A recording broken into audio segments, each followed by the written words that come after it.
my wonderful viewers, and welcome to another episode on Learn Yoruba Easily.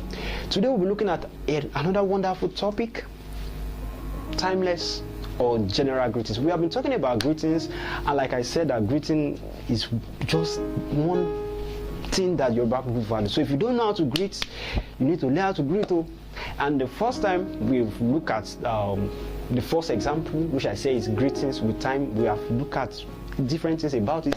So if you have not watched the first video, I beg you, go and look at it. All right, today we'll be looking at the second type of greetings in Yoruba. That is greetings, timeless greeting or general greetings. They are greetings that are not controlled by time. They don't need time. You can use them at any point of time, whether in the morning, in the afternoon, in the evening, at night. They are just timeless. And we have some, I have some examples I will give you. The first one is enle. What did I say? Enle or nle. Enle or nle. And do you know what that means? It means hello. So when you carry your phone, you say hello, hello, hello, hello, hello. So when you hear hello in Yoruba, it means enle.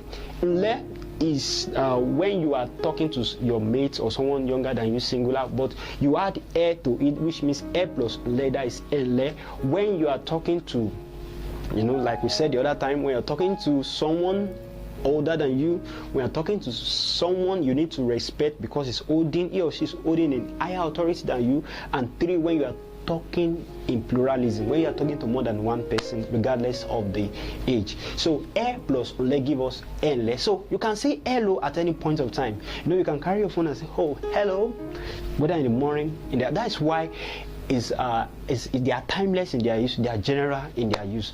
Another one is bawo ni. I know some of you are conversant with bawo ni. Bawo ni. So let me tell you a few things about bawo ni. Bawo ni means how are you? Actually, bawo ni is a short form of two, or not just two, several things. But when you are using it as greeting, two major things. Bawo ni is a short form of one. Bawo ni e.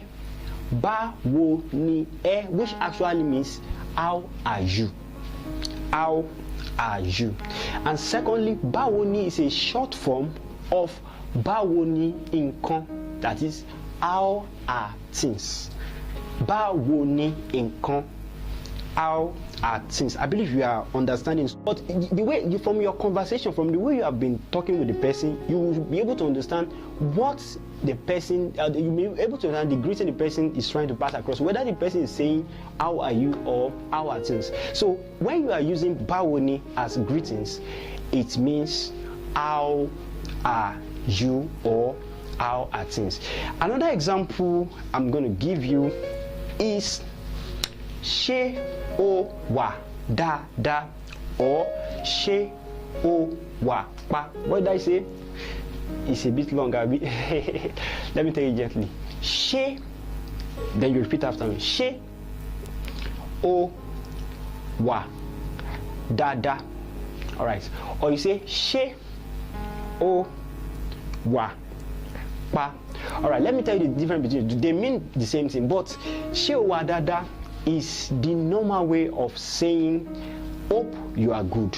Both of them means hope you are good. But the normal way we say it is she o wa da da. But because of, you know, modernization, we now have some kind of modernized Yoruba.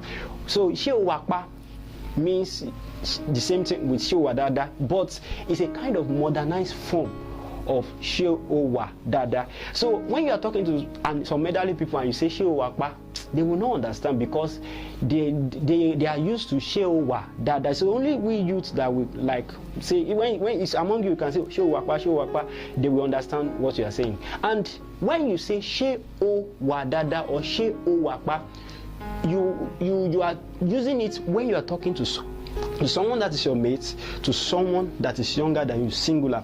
But when you want to talk to someone that is older than you, or someone holding a higher authority than you, or you want to use it as pluralism, you change the o to e. You say she e wa da da or she wa pa.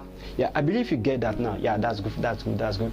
The next example, which will be the last one we'll be considering today, is kí ló ń ṣẹlẹ̀. I know you have heard that too also. Kí ló ń ṣẹlẹ̀. Kí ló ń ṣẹlẹ̀ means what's up. What's up? What's up? What's up? You know, when you say what's up in Yoruba, it means kí ló ń ṣẹlẹ̀.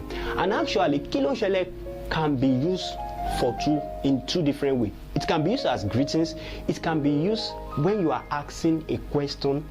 When you are asking a question, kí ló ń ṣẹlẹ̀ means what is the matter? What is happening presently? Maybe you want to know what's up, what is happening in, you want to know what's happening in America, for example. You say kí ló ń ṣẹlẹ̀ ní America. That is, what is happening in America. What's the problem? What's the issue? I just asked something. Kí ló ń ṣẹlẹ̀ ní Nigeria. What is happening in Nigeria? But when you are using kí ló ń ṣẹlẹ̀ as greeting, it means what's up, what's up, what's up. And okay. One more thing. Don't use kí ló ń ṣẹlẹ̀ for an elderly person. No. Kí ló ń ṣẹlẹ̀ is not allowed for an elderly person. So when you are talking to an elderly person, don't say kí ló ń ṣẹlẹ̀. No. It sounds disrespectful. So you don't use kí ló ń ṣẹlẹ̀ for an elderly person. You only use it when you are talking to maybe it's just like it's an informal type of general greetings. So ẹ̀lẹ́, báwo ni, ṣé o wà dáadáa, or ṣé o wà pa, or kí ló ń ṣẹlẹ̀. Those are examples of timeless or general greetings because they are timeless and general in their use. I know you will be anticipating to know the last part of it, which I said is situational greetings, and you'll be able. I know you would love to know some examples about situational greetings. Do you know that even in Yoruba, when somebody is sleeping, there's a greeting about it? Don't worry, in our next video we'll talk more on that. See you in the next video. Yeah.